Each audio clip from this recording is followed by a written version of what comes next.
Hi hello வணக்கம், welcome to Tamil education YouTube channel. இந்த வீடியோவில் நம்ம வந்து டவர் கிரேனோட அட்வான்டேஜஸ் அண்ட் டிஸ்அட்வான்டேஜஸ் பற்றி டிஸ்கஸ் பண்ண போகிறோம். நம்ம சேனல் இன்னும் நீங்கள் சப்ஸ்கிரைப் பண்ணாமல் இருந்தீங்கன்னா சப்ஸ்கிரைப் பண்ணிக்கோங்க. நம்ம நெக்ஸ்ட் வீடியோட அப்டேட் தெரிஞ்சுக்க கீழே இருக்க பெல் ஐக்கானை வந்து கிளிக் பண்ணிக்கோங்க. அப்போ தான் நம்ம சேனலில் போகிற நெக்ஸ்ட் வீடியோட அப்டேட் உங்களுக்கு வந்து நோட்டிஃபிகேஷனில் வரும். இப்போ நம்ம வீடியோக்குள்ளே போகலாம். டவர் கிரேனோட அட்வான்டேஜஸ் பற்றி ஃபஸ்ட்டு டிஸ்கஸ் பண்ணிடலாம். நெக்ஸ்ட் கண்டினியூஸாக டிஸ்அட்வான்டேஜஸ் பற்றி பார்க்கலாம். ஃபஸ்ட்டு அட்வான்டேஜஸ்ன்னு பார்த்தீங்கன்னா டவர் கிரேனில் வந்து அட்வான்டேஜஸ் எஃபிஷியன்சி அண்ட் ப்ரொடக்டிவிட்டியில் வந்து 4 சொல்லலாம். அது என்னென்னு பார்த்தீங்கன்னா ஹை லிஃப்டிங் கெப்பாசிட்டி. அதாவது நம்ம டவர் கிரேனில் வந்து பல ரேஞ்சஸ் இருக்குது. நான் ஆல்ரெடி உங்களுக்கு ஒரு வீடியோவில் நம்ம டைப்ஸ் ஆஃப் கிரேனில் வந்து டிஸ்கஸ் பண்ணியிருக்கோம். டவர் கிரேன் வந்து அப் டு 400 டன் வரை தூக்குற அளவுக்கு நம்ம செட் பண்ணிக்கலாம். அதாவது கிரேனோட மாடலை பொறுத்து. அதாவது ஒவ்வொரு கிரேன் வந்து சில கிரேன் வந்து 8 டன் கிரேன் இருக்குது. சில வந்து டவர் கிரேன் பார்த்திங்கன்னா 5 டன் இருக்குது. சில கிரேன் வந்து பார்த்திங்கன்னா 18 டன் இருக்குது. சில கிரேன் வந்து பார்த்திங்கன்னா 25 டன் இருக்குது. அதே மாதிரி ஒவ்வொரு கிரேனோட கெப்பாசிட்டியை பொறுத்து அப் டு 400 டன் வரை நம்ம வந்து அதை வந்து கஸ்டமைஸ் பண்ணிக்கலாம்.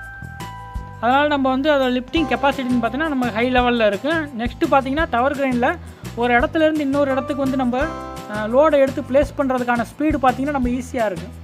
அதாவது மற்ற இப்போ மொபைல் கிரேன் பார்த்திங்கன்னா ஒரு குறிப்பிட்ட ரேடியஸ் மட்டும்தான் அதால் வந்து ரோடை வந்து லிஃப்ட் பண்ணி கேரி பண்ணி மூவ் பண்ண வேணும். அந்த பூமோட லென்த்து அந்த அளவுக்கு தான் இருக்குது. ஆனால் டவர் கிரேன் அப்படி இல்லை. நம்ம வந்து பூமோட லென்த் வந்து அட்ஜஸ்ட் பண்ணிக்கலாம். எந்த அளவுக்கு வேணுமோ அந்த அளவுக்கு நம்ம அட்ஜஸ்ட் பண்ணிக்கலாம். சப்போஸ் நீங்கள் இப்போ லூப்பிங் ஜிப் டவர் கிரேன் எடுத்துக்கிட்டிங்கன்னா அதோட பூம் லென்த்து ஆங்கிள் முதற்கொண்டு நீங்கள் வந்து அட்ஜஸ்ட் பண்ணி ரன் பண்ணிக்கலாம். அட் த சேம் டைம் அந்த ரேடியஸ் நம்ம எந்த அளவுக்கு வேணுமோ அந்தளவுக்கு நம்ம அட்ஜஸ்ட் பண்ணிக்கிறதுனால நம்ம லோடு வந்து எடுத்து அதை அன்லோட் பண்ணுறதுக்கான ஸ்பீடு வந்து நமக்கு வந்து அதிகமாக இருக்கிறதுனால டைம் கன்சம்ஷன் பார்த்திங்கன்னா நமக்கு வந்து ஆட்டோமேட்டிக்காக குறையுது. அதே மாதிரி பார்த்திங்கன்னா டவர் கிரேனில் வந்து ஹெவி லோடை வந்து ஒரு இடத்துலேருந்து இன்னொரு இடத்துக்கு வந்து ஈஸியாகவே நம்ம ஹேண்டில் பண்ணிக்கலாம். நீங்கள் மற்ற கிரேன் பார்த்தீங்கன்னா ஹெவி லோடு இருக்குதுன்னா ஹேண்டில் பண்ணும்போது உங்களுக்கு ஆடுற மாதிரி அந்த மாதிரி இஷ்யூஸ்லாம் இருக்குது. ஆனால் டவர் கிரேனில் அது ஈஸியாகவே நம்ம வந்து கண்ட்ரோல் பண்ணிக்கலாம். இன்னொரு மேஜர் அட்வான்டேஜஸ்ன்னு பார்த்தீங்கன்னா இந்த ப்ரொடக்டிவிட்டியில் நம்ம டவர் கிரேனில் பார்த்தீங்கன்னா லேபரோட காஸ்ட்டை வந்து கம்மி பண்ணிக்கலாம். ஒரு இடத்துலேருந்து இன்னொரு இடத்துக்கு மெட்டீரியலை மூவ் பண்ணுறதுக்கு வந்து நம்ம லேபரோட காஸ்ட்டை வந்து மூவ் பண்ணிக்கலாம். லேபர் வந்து அதிகப்படியான லேபர் தேவையில்லை. நமக்கு வந்து சிக்னலர் தேவை, at the same time rigger தேவை. அவங்க 2 பேர் இருந்தாலே நம்ம லோடு அன்லோடு அந்த லோடிங் பண்ணிக்கலாம். நெக்ஸ்ட்டு பார்க்கும்போது காஸ்ட் எஃபெக்டிவ்னஸ். டவர் கிரேன் வந்து பார்த்திங்கன்னா உங்களுக்கு வந்து லோவர் ஆப்ரேஷன் காஸ்ட் தான். அதே மாதிரி இதில் வந்து ஃபியூல் கன்சப்ஷன் வந்து உங்களுக்கு கம்மியாக தான் இருக்குது. ஏன்னா இதில் வந்து நம்ம மோஸ்ட்லி இப்போ டவர் கிரேன் எல்லாமே பார்த்தா எலக்ட்ரிக்கல் கண்ட்ரோலில் தான் உங்களுக்கு இருக்குது. அதாவது எலக்ட்ரிக்கல் பவர் சோர்ஸை வச்சு நீங்கள் ரன் பண்ணுறதுனால உங்களுக்கு ஃபியூல் கன்சப்ஷன் அந்தளவுக்கு இருக்காது. அட் த சேம் டைம் நீங்கள் பார்த்தீங்கன்னா டவர் கிரேனோட லைஃப் பார்த்தீங்கன்னா அப் டு 20 to 30 இயர்ஸ் வரை உங்களுக்கு ஒரு ரன் ஆகும். இப்போ நீங்கள் ஒரு புதுசாக ஒரு கிரேன் வந்து நீங்கள் வாங்குறீங்க, இல்லைன்னா ஆல்ரெடி இருக்கிற ஒரு கிரேனை வந்து நீங்கள் மெயின்டைன் பண்ணுறீங்கன்னா அது அப் டு உங்களுக்கு 20 to 30 இயர்ஸ் வரை உங்களுக்கு வந்து லைஃப் கொடுக்கும். ஓகேங்களா? மற்ற கிரேனை கம்பேர் பண்ணும்போது டவர் கிரேனோட பார்த்தீங்கன்னா மெயின்டெனன்ஸ்னு பார்த்தீங்கன்னா ரெகுலர் மெயின்டெனன்ஸ் காஸ்ட் வந்து ரொம்பவே கம்மி. பிகாஸ் நீங்கள் வந்து வேறு கிரேன் எடுத்துக்கிட்டிங்கன்னா நீங்கள் வந்து ஆயில் அதெல்லாம் ரொம்ப கண்டினியூஸாக கியர் சேஞ்ச் பண்ணணும், அந்த மாதிரி வியர் டியர்லாம் இருக்குது. ஆனால் டவர் கிரேனில் அந்த மாதிரி கிடையாது. நீங்கள் மந்த்லி மெயின்டெனன்ஸ் ரெகுலராக பண்ணிங்கனாலே மெயின்டெனன்ஸ் காஸ்ட்டே கம்மி தான் வரும் உங்களுக்கு. மேக்ஸிமம் நீங்கள் ரோப்பில் வந்து ஸ்ப்ரே அடிக்கிறதா இருக்கட்டும், இல்லை ரெகுலர் புள்ளியில் நீங்கள் கிரீஸ் தடவுறதா இருக்கட்டும், எதுவாக இருந்தாலுமே உங்களுக்கு வந்து மற்ற கிரேனை கம்பேர் பண்ணும்போது டவர் கிரேனில் வந்து மெயின்டெனன்ஸ் வந்து ரொம்பவே கம்மி. நெக்ஸ்ட் வந்து ஃப்ளெக்சிபிலிட்டி அண்ட் வெர்சபிலிட்டி. இது வந்து வேரியபிள் கன்ஸ்ட்ரக்ஷன் ஏரியாவில் வந்து நம்ம யூஸ் பண்ணிக்கலாம். அதாவது நீங்கள் ஒரு பிரிட்ஜ் கன்ஸ்ட்ரக்ஷனாக இருக்கட்டும், இல்லை ஒரு பில்டிங் கன்ஸ்ட்ரக்ஷனாக இருக்கட்டும், இல்லை ஒரு மால் கன்ஸ்ட்ரக்ஷனாக இருக்குது, எந்த மாதிரி கன்ஸ்ட்ரக்ஷனோ அந்த மாதிரி இடத்துல நம்ம யூஸ் பண்ணிக்கலாம். நெக்ஸ்ட்டு பார்த்திங்கன்னா ஒரு டைட் ஸ்பேஸ் இருக்குது. அதாவது ஒரு சின்ன இடத்துல வந்து நம்ம லோடை லிஃப்ட் பண்ணி வைக்கணும்னா மற்ற கிரேனை வந்து அந்த இடத்துக்கு கொண்டு வந்து, இப்போ சப்போஸ் ஒரு மொபைல் கிரேன் அந்த இடத்துல நீங்கள் கொண்டு வரணும்னா அந்த மொபைல் கிரேன் நிப்பாட்டுறதுக்கான ஸ்பேஸ் உங்களுக்கு ஃபஸ்ட்டு வேணும். அந்த மாதிரி இஷ்யூ வந்து இதில் கிடையாது. நீங்கள் ஒரு சின்ன இடமா இருக்கட்டும், ரொம்ப குறுகிய இடமா இருக்கட்டும், டவர் கிரேனை பொறுத்தவரை நீங்கள் அந்த இடத்துல லோடு வந்து ஈஸியாகவே லிஃப்ட் பண்ணிக்கலாம். அட் த சேம் டைம் நான் ஆல்ரெடி சொன்ன மாதிரி நீங்கள் வந்து பூமோட லென்த்து வந்து நீங்கள் அட்ஜஸ்ட் பண்ணிக்கலாம். கிரேனோட பூமோட லென்த்துங்கிறது அது ரேடியஸ்ன்னு சொல்லுவாங்க. அந்த ரேடியஸ் வந்து நமக்கு 56 மீட்டர் இருக்குங்க, சிலது 50 மீட்டர் இருக்குங்க, சில கிரேன் 48 மீட்டர் இருக்குங்க, சில கிரேன் அப் டு 60-70 மீட்டர்ஸ்லாம் இருக்குது. அந்த கிரேனோட ரேடியஸ் வந்து நம்ம வந்து அட்ஜஸ்ட் பண்ணிக்கலாம். அட் த சேம் டைம் பூமோட ஆங்கிள், இப்போ லூப்பிங் ஜிப்லாம் எடுத்துக்கிட்டிங்கன்னா லூப்பிங் ஜிப் டவர் கிரேனை பார்த்தீங்கன்னா நீங்கள் கிரேன் வந்து ஆங்கிள் வந்து அட்ஜஸ்ட் பண்ணிக்கலாம். அது எதுக்காக யூஸ் பண்ணுறாங்கன்னு பார்த்தீங்கன்னா இப்போ சில இடத்துல ஒரு பில்டிங் கட்டுறாங்க, அந்த பில்டிங்கை சுற்றி அந்த ஸ்பேசஸ் நமக்கு கிடைக்காது.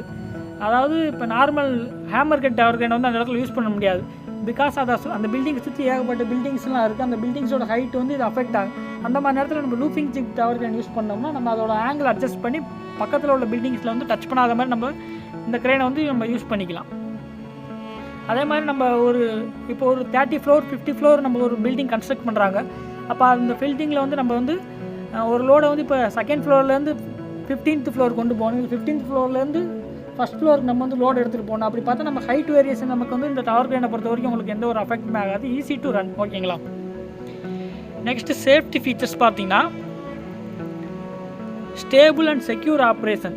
நீங்கள் ஆப்ரேஷன் பொறுத்தவரை உங்களுக்கு ரொம்பவே காம்பேக்டாக இருக்கும். நீங்கள் ரொம்ப கிரிட்டிக்கல் ஆப்ரேஷன்லாம் அதில் உங்களுக்கு கிடையாது. அதனால் டவர் கிரேனில் வந்து ஆன்டி கொலேஷன் சிஸ்டம் இருக்கிறதுனால உங்களுக்கு வந்து டவர் கிரேன் வந்து கொலைட் ஆகக்கூடிய வாய்ப்புகள், அதாவது உடஞ்சி போகிறதுக்கும் சிதஞ்சு போகிறதுக்கான வாய்ப்புகள் உங்களுக்கு ரொம்பவே கம்மி. நெக்ஸ்ட்டு பார்த்தீங்கன்னா டவர் கிரேனில் வந்து லோடு மூவ்மெண்ட் இண்டிகேட்டர்னு இருக்குது. நம்ம ஆல்ரெடி ஒரு வீடியோவில் டிஸ்கஸ் பண்ணியிருக்கோம். ஒவ்வொரு டவர் கிரேனுக்குமே ஒவ்வொரு லோடு கெப்பாசிட்டி இருக்குது. அதாவது அப் டு 400 டன் வரை நம்ம சொல்லியிருக்கோம். சப்போஸ் நீங்கள் ஒரு சின்ன டவர் கிரேன் யூஸ் பண்ணுறீங்கன்னு வச்சுக்கோங்க. சப்போஸ் இப்போ நீங்கள் ஒரு 10 டன் டவர் கிரேன் யூஸ் பண்ணுறீங்கன்னா உங்களுக்கு வந்து மினிமம் ரேடியஸில் நீங்கள் பார்த்தீங்கன்னா உங்களுக்கு டவர் கிரேன் வந்து 10 டன் தூக்கும். அதுவே நீங்கள் மேக்ஸிமம் ரேடியஸ் போனீங்கன்னா உங்களுக்கு லோடோட கெப்பாசிட்டி குறைஞ்சிக்கிட்டே போகும். ஓகேங்களா. அந்த மாதிரி லோடு கெப்பாசிட்டி நீங்கள் மானிட்டர் பண்ணுறதுக்காக இந்த லோடு மூவ்மெண்ட் இண்டிகேட்டருங்கிறத யூஸ் பண்ணுவாங்க. சப்போஸ் நீங்கள் அதே படையான ரேடியஸில் நீங்கள் உங்களுக்கு சப்போஸ் 2 டன் தான் உங்களால் லிஃப்ட் பண்ண முடியும். அந்த நேரத்தில் நீங்கள் வந்து ஒரு 3 டன் லோடை லிஃப்ட் பண்ணிங்கன்னா என்னாகும், உங்களுக்கு அந்த பூமு வந்து பெண்டாகி கொலைட் ஆகக்கூடிய வாய்ப்புகள் அதிகம். அதை வந்து ப்ரிவெண்ட் பண்ணுறதுக்காக இந்த லோட் மூவ்மெண்ட் இண்டிகேட்டர் இருக்குது. ஆட்டோமேட்டிக்காக இருக்கிறதுனால உங்களுக்கு அந்த லோடை வந்து லிஃப்ட் பண்ணாமையே உங்களுக்கு வந்து அலாரம் அடித்து காட்டி கொடுத்துக்கலாம். இல்லைன்னா அந்த லோடு லிஃப்ட் பண்ணாமே உங்களுக்கு இருந்துடும். ஓகேங்களா. நெக்ஸ்ட்டு இந்த மேஜர் சேஃப்டி ஃபீச்சர்ஸ்னு பார்த்தீங்கன்னா டவர் கிரேனை பொறுத்தவரை உங்களுக்கு வந்து ஆப்ரேட்டர் கேப் வந்து எப்போவுமே மேலே தான் இருக்குது. ஓகேங்களா. அதனால் உங்களுக்கு என்ன விசிபிலிட்டி வந்து நல்லா ஈஸியாக இருக்குது. இப்போ நீங்கள் மொபைல் கிரேன் எடுத்துக்கிட்டிங்கன்னா ஒரு கீழே இருக்குது மொபைல் கிரேன். அப்போ ஆப்ரேட்டர் என்ன பண்ணுவாங்க, கீழே தான் இருப்பாங்க. அவங்க ஆப்ரேட் பண்ணும்போது எனக்கு மேலே இருக்கிற ஒரு லோடோட விசிபிலிட்டின்னு உங்களுக்கு தெரியாது. இதுவே நீங்கள் டவர் கிரேன் எடுத்துக்கிட்டிங்கன்னா உங்களுக்கு ஆப்ரேட்டர் கேபின் வந்து இங்கே இருக்குது, மேலே இருக்குது. மேலே இருக்கிறதுனால எனக்கு ஆட்டோமேட்டிக்காக உங்களுக்கு விசிபிலிட்டி ஃபுல் சைட்டுக்குமே உங்களுக்கு ஈஸியாக விசிபிலிட்டி கிடைக்கும். நெக்ஸ்ட்டு பார்த்தீங்கன்னா அக்யூரசி அண்ட் ப்ரிசிஷன்.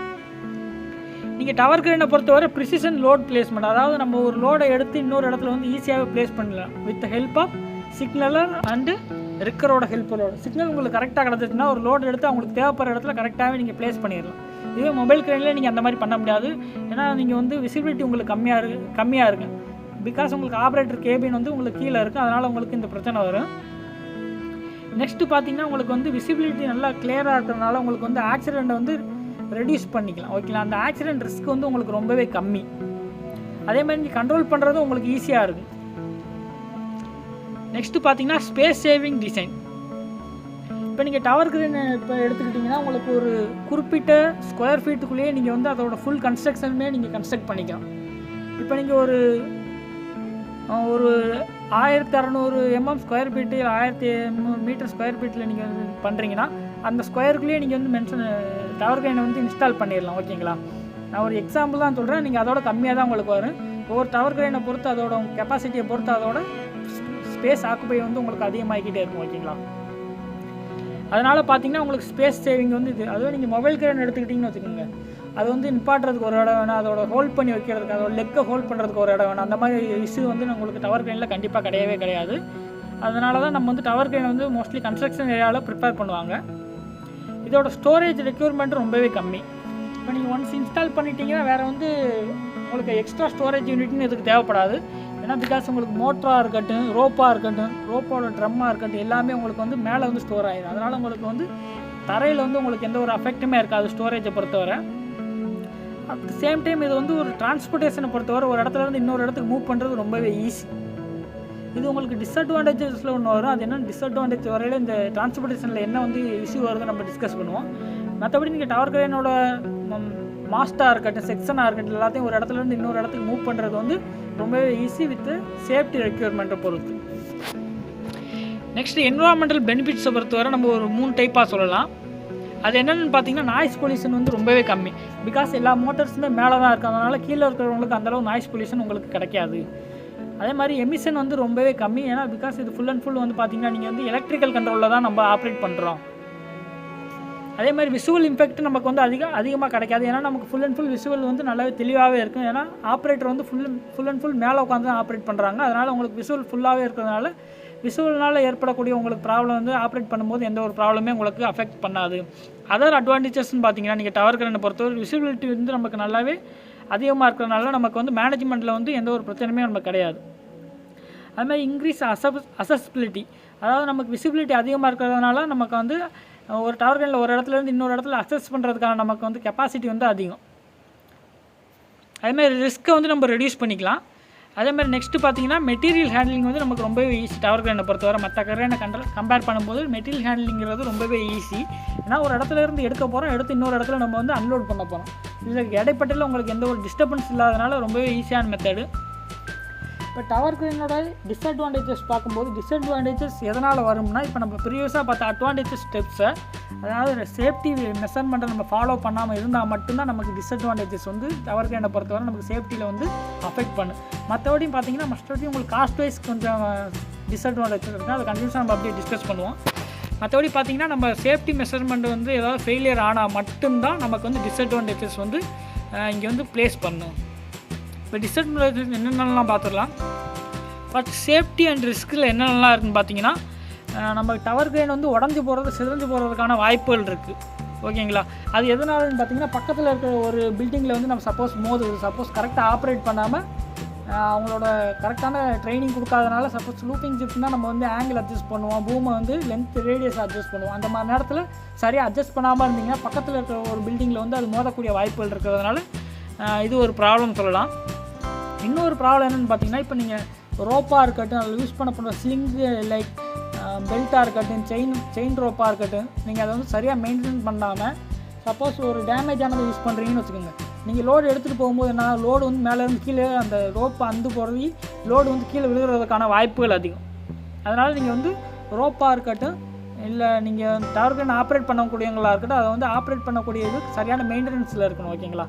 சப்போஸ் ரோப்பாக பெல்ட்டாக கண்டினியூஸாக மானிட்டர் பண்ணிக்கிட்டே இருக்கணும். வீக்லி ஒன்ஸ், மந்த்லி ஒன்ஸ் அதில் டேமேஜ் இருக்கா, அந்த டேமேஜ்னால் அது வந்து லோடு ஃபெயிலியர் ஆக வாய்ப்புகள் இருக்குது. அந்த மாதிரி நீங்கள் கண்டினியூஸாக மானிட்டர் பண்ணாலே இந்த ப்ராப்ளம் வந்து நீங்கள் வந்து சால்வ் பண்ணிடலாம். நெக்ஸ்ட் டவர் கிரேன் வந்து உடஞ்சி போகிறதுக்கான வாய்ப்புகள்னு பார்த்தீங்கன்னா, ஒரு மேஜர் வாய்ப்புகள் வந்து என்னென்னு பார்த்தீங்கன்னா, ஹெவி விண்டு. நான் ஆல்ரெடி சொல்லியிருக்கேன், டவர் கிரேனோட ஸ்விங் மெக்கானிசம் வந்து வெதர் வேன் எஃபெக்டை பேஸ் பண்ணி தான் இருக்குது. நம்ம ஆல்ரெடி ஒரு வீடியோவில் டிஸ்கஸ் பண்ணியிருக்கோம். அட் த சேம் டைம் வந்து பார்த்தீங்கன்னா, மெயின்டெனன்ஸ் நீங்கள் சரியாக பண்ணாமல் இருந்தீங்கன்னு வச்சுக்கோங்க, டவர் கிரேன் வந்து உடஞ்சி போகிறதுக்கு செஞ்சு கொலைட் ஆகக்கூடிய வாய்ப்புகள் அதிகம். அதுமாதிரி நீங்கள் ஓவர்லோடு லிஃப்ட் பண்ணுறீங்க, அதாவது இப்போ நீங்கள் ஆல்ரெடி நம்ம அட்வான்டேஜஸ்லேயே பார்த்தோம், இதில் வந்து லோடு மூவ்மெண்ட் இண்டிகேட்டர்னு யூஸ் பண்ணுவாங்க. சப்போஸ் லோடு மூவ்மெண்ட் இண்டிகேட்டர் வந்து ஃபெயிலியர் ஆயிடுச்சு, அட்ஜஸ்ட்மெண்ட் லோடு வந்து சரியாக செட் பண்ணல, அந்த மாதிரி நேரத்தில் நான் ஓவர்லோடு வந்து லிஃப்ட் பண்ணக்கூடிய நிலமை உங்களுக்கு ஏற்படக்கூடிய வாய்ப்புகள் அதிகம். அந்த மாதிரி சுச்சுவேஷனில் இப்போ நீங்கள் 2 டன் தான் லிஃப்ட் பண்ணக்கூடிய இடத்துல நீங்கள் ஒரு 3 டன் 4 டன் லிஃப்ட் பண்ணிங்கன்னா உங்களுக்கு லோடு மூவ்மெண்ட் இண்டிகேட்டர் வேலை செய்யாத நேரத்தில் லிஃப்ட் பண்ணு, அந்த நேரத்தில் நாங்கள் பூம் வந்து பெண்டாகி உடஞ்சி போகிறதுக்கான வாய்ப்புகள் உங்களுக்கு அதிகம். நெக்ஸ்ட்டு பார்த்தீங்கன்னா எலக்ட்ரிக்கல் ஹசார்ட். அதாவது இப்போ நீங்கள் டவர் கிரேனில் வந்து ஒரு மெயின் பவர் சப்ளையாக இருக்கட்டும், இல்லை உள்ள சர்க்யூட் பவர் சப்ளையாக இருக்கட்டும், ஏதாவது வயர் டேமேஜ் ஆகிருந்துச்சுன்னா அது மொத்த சர்க்யூட்டுமே ஃபெயிலியர் ஆகக்கூடிய வாய்ப்புகள் இருக்குது. அந்த நேரத்தில் உங்களுக்கு ஷாக் அடிக்கக்கூடிய வாய்ப்புகள் அதிகமாக இருக்குது. நெக்ஸ்ட் ஆப்ரேஷனல் சேலஞ்செலாம் என்னென்னலாம் இருக்குதுன்னு பார்த்தீங்கன்னா, இப்போ நீங்கள் ஒரு டவர் கிரேன் ஒரு ஆப்ரேட்டர் இருக்காங்க, அவங்க என்ன பண்ணணும்னா, இப்போ ஆல்ரெடி சொல்லியிருக்கோம், டவர் கிரேன் வந்து வெதர் வேன் எஃபெக்ட்டை பேஸ் பண்ணி தான் இருக்குது. வெதர் வேன் எஃபெக்ட்டுங்கிறது ஒன்றும் இல்லை, ஸ்விங் பண்ணும்போது என்ன ஆகும்னா காற்றோட திசையை பொறுத்து தான் ஸ்விங் ஆகும். இப்போ நீங்கள் ஹாஸ்டிங் ஆப்ரேஷனாக இருக்கட்டும், ட்ராலி ஆப்ரேஷனாக இருக்கட்டும், பிரேக் வந்து சடனாக அப்ளை பண்ணிடலாம். ஆனால் ஸ்விங் ஆப்ரேஷனில் அந்த மாதிரி பண்ண முடியாது. ஏன்னா ஸ்லீவிங் ஆப்ரேஷன் ஃபுல் அண்ட் ஃபுல் வந்து வெதர் வேன் எஃபெக்ட் அது பேஸ் பண்ணி தான் இருக்குது. நீங்கள் வந்து எந்த அளவுக்கு ஸ்லோவாக வந்து ஸ்லோ பண்ணுறீங்களோ அந்த அளவுக்கு வந்து உங்களுக்கு ஸ்விங் ஆப்ரேஷன் ஸ்லோவாகும். சடன் பிரேக் வந்து அதில் அப்ளை பண்ண இருக்க முடியாது. ஓகேங்களா? நீங்கள் அது இப்போ சப்போஸ் அதிகமாக காற்று அடிக்குது, அந்த மாதிரி நேரத்தில் என்ன ஆகும், ஆப்ரேட் பண்ணுறது ரொம்பவே கஷ்டம். ஏன்னா அது வந்து வெதர் வேன் எஃபெக்ட் தான். ஆட்டோமேட்டிக்காக நீங்கள் லிவரை நீங்கள் வந்து ரிலீஸ் பண்ணிட்டீங்கனாலே உங்களுக்கு வந்து பிரேக் ரிலீஸ் ஆயிடும். சடன் பிரேக் இதில் அப்ளை பண்ண முடியாது. அதனால் என்ன எதிர்காலத்தில் நீங்கள் வந்து டவர் கிரேன் ரன் பண்ணுறது ரொம்பவே கஷ்டம். அதேமாதிரி நீங்கள் மழை காலத்தில் ரன் பண்ண முடியாது. மழை காலத்தில் நீங்கள் டவர் கிரேன் ரன் பண்ணிங்கன்னா இது ஃபுல் அண்ட் ஃபுல் எலக்ட்ரிக்கல் சர்க்யூட்டை பேஸ் பண்ணி ரன் பண்ணுறதுனால உங்களுக்கு வந்து மோட்டர் ஃபெயிலியர் வந்து ஏற்படக்கூடிய வாய்ப்புகள் அதிகம். அதேமாதிரி லைட்னிங் டைம், அதாவது அதிகமாக மின்னல் அடிக்குது, இடி அடிக்குது, அந்த மாதிரி நேரத்துலேயும் நீங்கள் வந்து டவர் கிரேன் வந்து யூஸ் பண்ணக்கூடாது. இது நீங்கள் வந்து ஸ்ட்ரிக்டாக ஃபாலோ பண்ணக்கூடிய ஒரு இஷ்யூ. நெக்ஸ்ட்டு பார்த்தீங்கன்னா, இப்போ ஆல்ரெடி நம்ம பார்த்தோம், அதாவது குறுகிய இடத்துல வந்து லோடை எடுத்து லிஃப்ட் பண்ணி அன்லோட் பண்ணுறது உங்களுக்கு ஈஸின்னு சொல்லி பார்த்தோம். இதுவே நீங்கள் டிஸ்அட்வான்டேஜில் பார்த்தீங்கன்னா இது வந்து கஷ்டம்னு சொல்லலாம். ஏன்னு பார்த்தீங்கன்னா உங்களுக்கு சரியான சிக்னல் கிடைக்கல, இல்லை உங்களுக்கு விசிபிலிட்டி சரியாக கிடைக்கல. அந்த மாதிரி நேரத்தில் நீங்கள் குறுகிய இடத்துல வந்து ஒரு சின்ன இடத்துல கேப்பில் போய் நீங்கள் வந்து லோடு லிஃப்ட் பண்ணுறேன், இல்லை நான் அன்லோட் பண்ணுறேன், அந்த மாதிரி நேரத்தில் நீங்கள் வந்து கண்டிப்பாக நீங்கள் வந்து நிராகரித்து ஆகணும். ஓகேங்களா? நெக்ஸ்ட்டு எக்கனாமிக்கல் டிஸ்அட்வான்டேஜ்னு பார்த்தீங்கன்னா, இப்போ நீங்கள் டவர் கிரேனை பார்த்தீங்கன்னா இனிஷியல் இன்வெஸ்ட்மெண்ட் இனிஷியல் செட்டப் காஸ்ட்னு பார்த்தீங்கன்னா ரொம்பவே ஹை. பிகாஸ் இது வந்து நீங்கள் இனிஷியலாக ஒரு டவர் கிரேன் வந்து பில்ட் பண்ணுறீங்க, இல்லை இனிஷியலாக வந்து நீங்கள் புதுசாக ஒரு டவர் கிரேன் வாங்குறீங்கன்னா இனிஷியல் காஸ்ட் வைஸ்ன்னு பார்த்தாலே 1 crore 2 crore அந்த மாதிரி உங்களுக்கு வந்து வேரி ஆகிக்கிட்டே இருக்கும். ஓகேங்களா? அதாவது ட்ரெயினோட கெப்பாசிட்டியை பொறுத்து உங்களுக்கு காஸ்ட்டோட கெப்பாசிட்டி இன்க்ரீஸ் ஆகிக்கிட்டே இருக்கும். அதே மாதிரி ரிப்பேர் எக்ஸ்பென்சிவ்னு பார்த்தீங்கன்னா, இப்போ சப்போஸ் உங்களுக்கு காயில் ஃபெயிலியர் ஆயிடுச்சு அப்படின்னு பார்த்தீங்கன்னா, காயில் வந்து ரிப்பேர் பண்ணுறதுக்கான எக்ஸ்பென்சிவ் அதாவது காஸ்ட் பார்த்தீங்கன்னா ரொம்பவே அதிகம் when compared the other motors. இப்போ நீங்கள் வீட்டில் யூஸ் பண்ணுற மோட்டார்னா நான் ஒரு காயில் ஃபெயிலியர் ஆகிடுச்சுன்னா 2000 3000 முடிஞ்சிடும். ஆனால் அந்த மாதிரி கிடையாது டவர் கிரேனை பொறுத்தவரை. ஏன்னா இதில் வந்து ஸ்லிப்ரிங் இண்டக்ஷன் மோட்டார்னு ஒரு மோட்டர் யூஸ் பண்ணுவாங்க. இந்த மோட்டரை பற்றி இன்னொரு வீடியோவில் தெளிவாக நம்ம பார்க்கலாம், அந்த மோட்டர் எப்படி ரன் ஆகுது அதை பற்றி. இந்த ஸ்லிப்ரிங் இண்டக்ஷன் மோட்டரில் பார்த்தீங்கன்னா உங்களுக்கு ரோட்டர்லேயும் வைண்டிங் வரும், ஸ்டேட்டர்லேயும் வைண்டிங் வரும். அப்போ உங்களுக்கு காயிலே வந்து தீ பிடிச்சி எரிஞ்சு போனால் என்ன ஆகும், உங்களுக்கு 2 வைண்டிங்குமே சேஞ்ச் பண்ணுற மாதிரி இருக்குது. அந்த ஸ்லிப்ரிங் சேஞ்ச் பண்ணுறதுனால உங்களுக்கு அதோட காஸ்ட் வைஸ் பார்த்திங்கன்னா ரொம்பவே அதிகமாக இருக்குது. நெக்ஸ்ட்டு பார்த்தீங்கன்னா டவர் கிரேன் எடுத்த ரெண்டல் எடுக்கிறாங்கன்னு வச்சுக்கோங்க, அவங்களுக்கு வந்து டெய்லி வைஸ் காஸ்ட் வந்து பார்ப்பாங்க. இப்போ சப்போஸ் லீஸில் எடுத்திருந்தாங்கன்னா அதுவும் டெய்லி வைஸ் காஸ்ட்டில் தான் பார்ப்பாங்க. இத்தனை பீரியட் லீஸ் பீரியட்னு சொல்லுவாங்கள்ல, 6 months 1 year அந்த மாதிரி சொல்கிறாங்கன்னா அதோட காஸ்ட் வைஸ் பார்த்திங்கன்னா ரொம்பவே அதிகம் டவர் கிரேனை பொறுத்தவரை. அதே மாதிரி இப்போது சப்போஸ் உங்களுக்கு இப்போ டவுன் டைம் சொல்லுவாங்க, அதாவது டவர் கிரேன் வந்து ரிப்பேர் ஆகி உங்களுக்கு ரிப்பேர் ஆகிடுச்சு அப்படின்னா உடனே சரி பண்ணிட முடியாது. அதுக்கான எக்யூப்மெண்ட்லாம் வரணும், அதுக்கான பொருள்கள்லாம் கிடைக்கணும், அதெல்லாம் அவைலபிலிட்டி இருக்கும். சப்போஸ் காயில் ஃபெயிலியர்னால் உடனே ரெடி பண்ணிட முடியாது, அந்த காயில் ரெடி பண்ண 1 or 2 days ஆகும். அந்த மாதிரி டவுன் டைம்லாம் உங்களுக்கு பார்த்தீங்கன்னா எக்கனாமிக் வைஸ் உங்களுக்கு வந்து அதிகமாக இருக்கும். இது ஒரு மேஜர் டிஸ்அட்வான்டேஜ்னு சொல்லிக்கலாம். நெக்ஸ்ட்டு என்விரான்மெண்டல் கன்சர்ன் பார்த்தீங்கன்னா, இப்போ நம்ம சரௌண்டிங்கில் உள்ள விசுவல் நமக்கு சரியாக கிடைக்காத நேரத்தில் நம்ம வந்து டவர் கிரேன் ரன் பண்ணுறோம். அந்த மாதிரி நேரத்தில் என்ன ஆகும், எங்கேயாச்சும் போய் இடிச்சுக்கிறதுக்கான வாய்ப்புகள் இருக்குது. நெக்ஸ்ட்டு பார்த்தீங்கன்னா நாய்ஸ் பொல்யூஷன் வராதுன்னு சொன்னோம் அட்வான்டேஜில். அது டிஸ்அட்வான்டேஜில் பார்த்தா நாய்ஸ் பொல்யூஷன் வரும்னு சொல்கிறோம். ஏன் இதை மாற்றி சொல்கிறோம் அதை நீங்கள் யோசிக்கலாம். இப்போ நீங்கள் பார்த்தீங்கன்னா நாய்ஸ் பொல்யூஷன் எங்கே வராதுன்னு பார்த்தீங்கன்னா கீழே உங்களுக்கு இருக்கிறவங்களுக்கு நாய்ஸ் பொல்யூஷன் கிடைக்காது.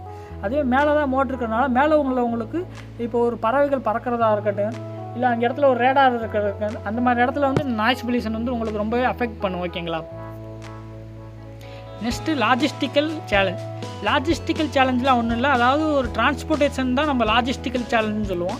இப்போ ஒரு இடத்துலேருந்து இன்னொரு இடத்துக்கு மூவ் பண்ணுறதுன்னு பார்த்தீங்கன்னா டவர் கிரேனில் வந்து பார்த்தீங்கன்னா நீங்கள் பிக்சர் பார்த்தாலே தெரியும், டவர் கிரேனோட கேபினாக இருக்கட்டும், இல்லை மாஸ்டாக இருக்கட்டும், செக்ஷனாக இருக்கட்டும், மோட்டராக இருக்கட்டும், எல்லாமே வந்து சைஸ் வைஸ் பார்த்திங்கன்னா ரொம்பவே பெருசு. அப்போ அதை என்ன பண்ணணும், அதை ஒரு இடத்துலேருந்து இன்னொரு இடத்துக்கு மூவ் பண்ணணும்னா என்ன பண்ணணும், அதுக்கான ஒரு ட்ரெய்லரோ ட்ரக்கோ நீங்கள் அரேஞ்ச் பண்ணணும். அரேஞ்ச் பண்ணி போகும்போது அதை கரெக்டாக சேஃப்டியாக நீங்கள் வந்து வச்சு கொண்டு போகணும். அந்த மாதிரி இல்லாத நேரத்தில் உங்களுக்கு என்ன எங்கேயாவது விழுந்து போகிறதுக்கான வாய்ப்புகள் இருக்குது, எங்கேயாவது உருண்டு போகிறதுக்கான வாய்ப்புகள் இருக்குது. அந்த மாதிரி இல்லாமல் இருக்கிறதுக்கு சேஃப்டியாக நீங்கள் நல்லா டைட்டாக கட்டி கொண்டு போகணும். அதே மாதிரி அசம்பிளி வைஸ் பார்த்திங்கன்னா உங்களுக்கு ரொம்பவே ரிஸ்க்கு. ஏன்னா இதை வந்து நம்ம ஃபுல் அண்ட் ஃபுல் வந்து ஹியூமனை யூஸ் பண்ணி தான் நம்ம வந்து அசம்பிள் பண்ண போகிறோம். அது at the same time reassemble பண்ணும்போது நம்ம ஹியூமன்ஸ் யூஸ் பண்ணி தான் நம்ம பண்ண போகிறோம். அதனால் என்ன ஆகும், மேலேருந்து ஒருத்தவங்க கீழே விழுந்துட்டாலோ, அதாவது சரியாக சேஃப்டி பெல்ட் யூஸ் பண்ணாமலோ அந்த மாதிரி நேரத்தில், இல்லை சரியான காற்று அதிகமாக இருக்கிற நேரத்தில் டீஅசம்பிள் பண்ணுறாங்க. அந்த மாதிரி நேரத்தில் என்ன ஆகும், நமக்கு வந்து சரியான ஒரு கணிப்புகள் கிடைக்காது. அந்த மாதிரி நேரத்துலேயே வந்து கொலைட் ஆகக்கூடிய வாய்ப்புகள் அதிகம். நெக்ஸ்ட்டு பார்த்திங்கன்னா இது ஒரு ஸ்டோரேஜ் வைஸ் பார்த்திங்கன்னா இது ரொம்பவே உங்களுக்கு தேவைப்படும். ஏன்னா இதோட சைஸ் வந்து அதிகம். இப்போ ஒரு பெரிய கம்பெனி இருக்குது, அந்த கம்பெனியில் வந்து ஒரு 10-15 டவர் கிரேன் வச்சு மெயின்டைன் பண்ணுறாங்கன்னு வச்சுக்கோங்க. எல்லா நேரத்துலையுமே அந்த 10-15 டவர் கிரேனுமே நம்ம வந்து கன்சூமர் சைடில் வந்து ஒர்க்கில் இருக்காது. 1 or 2 times 1 or 2 tower cranes வந்து ஃப்ரீயாக இருக்குது. அந்த நேரத்தில் அதை ஸ்டோர் பண்ணிக்கிறதுக்கான ரெக்யர்மெண்ட் ஸ்பேஸ்ன்னு பார்த்திங்கன்னா ரொம்பவே அதிகம். அதே மாதிரி நீங்கள் பார்த்தீங்கன்னா டவர் கிரேன் வந்து ஏனோ தானோ யாரையும் வச்சு ஆப்ரேட் பண்ணிட முடியாது. அதுக்கு ஒரு சர்டிஃபைடாக ஆப்ரேட்டர் வேணும். அந்த ஆப்ரேட்டருக்கான ட்ரைனிங் வந்து ப்ராப்பராக கொடுத்துருக்கணும். அவங்களுக்கான ரூல்ஸ் அண்ட் ரெகுலேஷன் வந்து ப்ராப்பராக கொடுத்துருந்தா மட்டும்தான் அவங்களால வந்து டவர் கிரேனை வந்து ஆப்ரேட் பண்ண முடியும். அதே மாதிரி நீங்கள் டவர் கிரேனில் இன்னொரு விஷயம் பார்த்தீங்கன்னா, நீங்கள் டவர் கிரேன் ஆப்ரேட் பண்ணும்போது பக்கத்தில் உள்ள வேறு ஏதாவது எக்யூப்மெண்ட் இருக்குது, கன்ஸ்ட்ரக்ஷனாக இருக்கட்டும், இல்லை பிரிட்ஜ் கன்ஸ்ட்ரக்ஷனாக இருக்குது, வேறு ஒரு எக்யூப்மெண்ட் இருக்குன்னா அதோட இடிச்சிடாமல் நீங்கள் இருப்பாங்க. சப்போஸ் நீங்கள் அவங்கள கூட சரியான கோஆர்டினேட் இல்லாமல் இருந்தால் நீங்கள் லோடு போய் எங்கேயாவது இடிச்சுக்கிறதுக்கான வாய்ப்புகள் அது. நெக்ஸ்ட்டு டெக்னிக்கல் லிமிட்டேஷன் பார்த்தீங்கன்னா இது வந்து ஒரு மேஜர் டிஸ்அட்வான்டேஜ்னு சொல்லலாம் டவர் கிரேனை பொறுத்தவரை. இப்போ நீங்கள் மொபைல் கிரேன் எடுத்துக்கிட்டிங்கன்னா ஒரு 50 ton லோடு லிஃப்ட் பண்ணணும், 50 ton லோடு லிஃப்ட் பண்ணிடலாம். ஆனால் டவர் கிரேன் அப்படி கிடையாது. லோடு கெப்பாசிட்டி ரெஸ்ட்ரிக்ஷன் இருக்குது. அதாவது இப்போ நான் ஆல்ரெடி சொன்ன மாதிரி ஒரு பூமோட லென்த்து ஒரு 60 meter இருக்குன்னு வச்சுக்கோங்க. ஒரு 20 ton கெப்பாசிட்டி உள்ள ஒரு கிரேன் வச்சுக்கோங்க டவர் கிரேனு. இப்போ பூமோட லென்த்து வந்து ஒரு 60 meter ரேடியஸில் இருக்குன்னு வச்சுக்கோங்க. அப்போ நீங்கள் என்ன பண்ண அந்த 20 டன்னுங்கிறது வந்து உங்களுக்கு மினிமம் லோடில் தான் மினிமம் ரேடியஸில் தான் உங்களுக்கு 20 டன் இருக்கும். மேக்ஸிமம் ரேடியஸ் பார்த்தீங்கன்னா ஒரு 2 டன் 3 டன் தான். அதனால் ட்ரெயினை பொறுத்து உங்களுக்கு வேரி ஆகிக்கிட்டே இருக்கும். அதே மாதிரி நீங்கள் ஒரு பாதியில் ஒரு 30 மீட்டரில் பார்த்தீங்கன்னா உங்களுக்கு ஒரு 10 டன் 10 டன் 8 டன் அந்த மாதிரி தான் உங்களுக்கு விட்டாங்க. அதாவது ரேடியஸ் உங்களுக்கு இன்க்ரீஸ் ஆக லோடு லிஃப்ட் பண்ணக்கூடிய கெப்பாசிட்டி உங்களுக்கு வந்து ஆட்டோமேட்டிக்காக கம்மியாயிடும். நெக்ஸ்ட்டு பார்த்தீங்கன்னா ஸ்ட்ரிங் ரேடியஸ் கன்ஸ்ட்ரெயின்.